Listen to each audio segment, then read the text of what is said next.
Sveiki bičiuliai.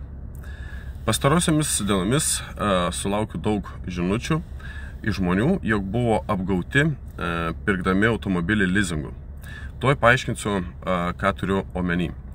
Tai žmonės atvažiuoja į tam tikras aikšteles, įmonės ir taip toliau pirkti automobilį lizingu. Ir gaunasi taip, jog nepaskaito, aišku, sutarties, nes pardavėjas sako paprasčiausiai, tai va, čia porą parašėlių uždėsit, sėdit ir važiuojat, ir dažniausiai lizingas yra siūlomos netgi be jokio pradinio įnašo. Tai būkite atsargus. Persiskaitykite gerai lizingo pasiūlymą.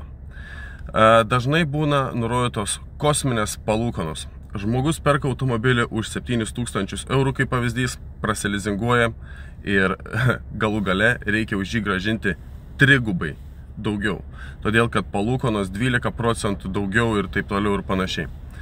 Tai būtinai tos dalykus apsižiūrėkite. Taip pat gaunu nusiskundimų, jog automobilius įkiša su paslėptais defektais, atsuktom ridom, kas paskui paaiškėja, ir pirkėjas nori grąžinti automobilį pardavėjui, kyla tada problemos. Kokios problemos? Pardavėjas automobilio nenori priimti, visaip bando atsipurtyti. Tada žmonės klausia, ką reiktų daryti tokiu atveju. Tokiu atveju, bičiuliai, tai yra vienas kelias, teisminis kelias. Todėl pirkdami automobilį, ne tik lizingu, atkreipkite dėmesį, iš ko jį perkate. Nepirkite nuo jokių kauferių. Prašykite, kad pardavėjas rodytų pilną sumą tiek, kiek mokat.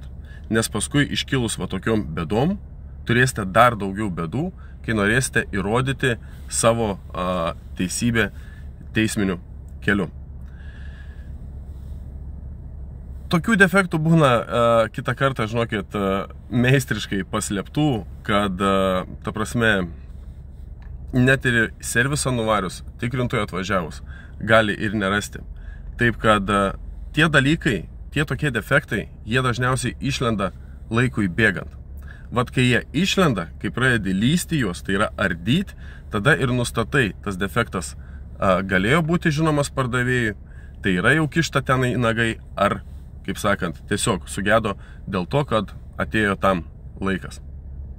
Tai va, bičiuliai, būkite atsargus, pirkite atidžiai, paprašysiu pasidalinti šito video, kad kuo daugiau žmonių pamatytų ir neužpultų ant visokių nesąmonių. Kaip matome, lietuviai yra išradingi.